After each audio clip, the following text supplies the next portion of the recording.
Dans cette vidéo, je vais montrer comment est-ce qu'on peut utiliser la calculatrice pour faire rapidement un tableau de signes. Alors, on se souviendra que quand on cherche le signe d'une fonction, il faut calculer le discriminant pour savoir dans quel cas est-ce qu'on est. Mais ça, c'est dans la version longue. Donc, si le discriminant est supérieur à 0, on a deux solutions. Discriminant égal à 0, une seule solution, qui est la racine double. Et puis, discriminant inférieur à 0, pas de solution. Mais il y a une façon beaucoup plus rapide de faire ça à la calculatrice. Donc, je vais réutiliser les mêmes exemples que j'avais utilisés lorsque j'avais fait la vidéo chapitre 1, signe du trinôme. Alors, on va commencer par définir la fonction f de x égale à 2x au carré moins 2x moins 3, comme ça. D'accord? Et si on veut le signe, c'est simple, on va utiliser la fonction solve, mais comme si on voulait résoudre une équation stricte. C'est vrai qu'on peut aussi, ici je vais utiliser le signe strictement supérieur à 0. On aurait pu utiliser strictement ou égal, mais c'est mieux de faire une inégalité stricte parce que je vais montrer quand on fera un autre exemple sur le cas 2 que ça peut causer un problème où la racine double va être ignorée. Donc, allons-y. Si je fais f de x supérieur à 0 pour x,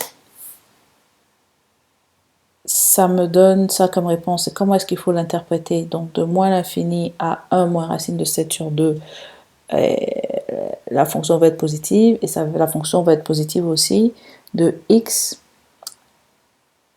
égale à 1 plus racine de 7 sur 2 à plus l'infini. Et si je veux trouver les intervalles pour lesquels, ou l'intervalle pour lequel la fonction est négative, je fais la même chose et j'obtiens cette réponse. Mais il faut remarquer que ces points-là correspondent aux racines de la fonction. Parce que si je fais ça ici, c'est exactement les racines et on reste cohérent avec les règles du tableau de signes. Donc, f de x à la forme ax carré plus bx plus c, a égale à 2 supérieur à 0, donc en principe, si on reste logique, la fonction est du signe de a sauf entre les racines. Donc entre les racines, a est positive, donc entre les racines, ma fonction devrait être négative, et c'est le cas ici. Et donc c'est ça, la fonction va être négative là, et puis elle va être positive pour les intervalles qui sont hors des racines. Donc on reste toujours cohérent. Maintenant, on va faire un deuxième exemple où on a une seule solution, une racine double. Je vais poser g de x égale 2 points égale 9 fois x au carré moins 24x plus 16. Et puis là, je vais résoudre g de x. On va chercher les points pour lesquels g de x est strictement positif.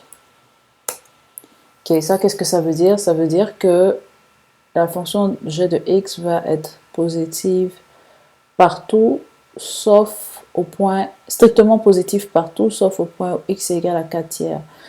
Par contre, si j'avais écrit g de x supérieur ou égal à 0, juste pour montrer pourquoi est-ce que je ne le fais pas, on ignore complètement la racine comme si elle n'existait pas. Alors que clairement, si j'avais eu à résoudre l'équation d'abord, j'aurais eu comme réponse que la racine est 4 tiers. Donc,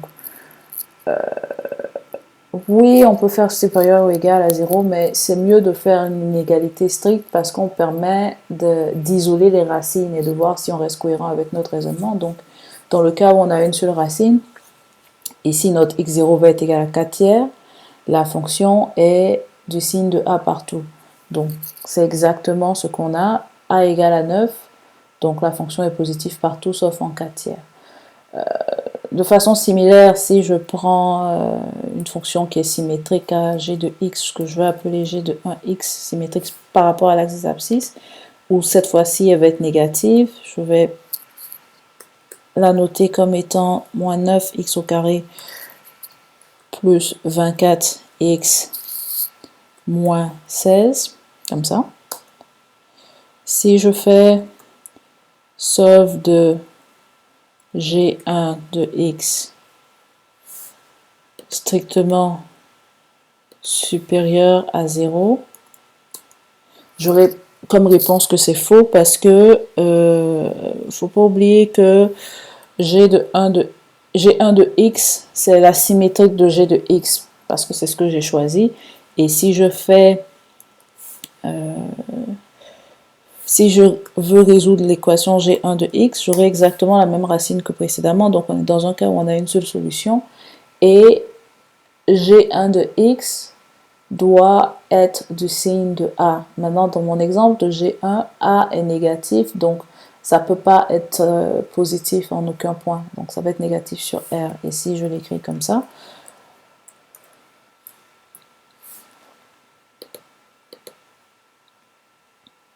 prenant négatif cette fois-ci, j'ai un résultat cohérent parce que j'ai ma racine qui est x égale à 4 tiers, x0 égale à 4 tiers, et puis la fonction va être du signe de G1 partout, et le signe de G1 est négatif, donc on a réussi à faire notre tableau de signes.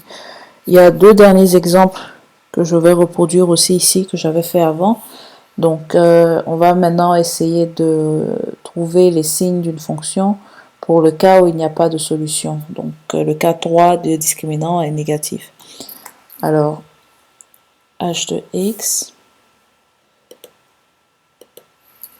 égale à x au carré plus 7, comme ça.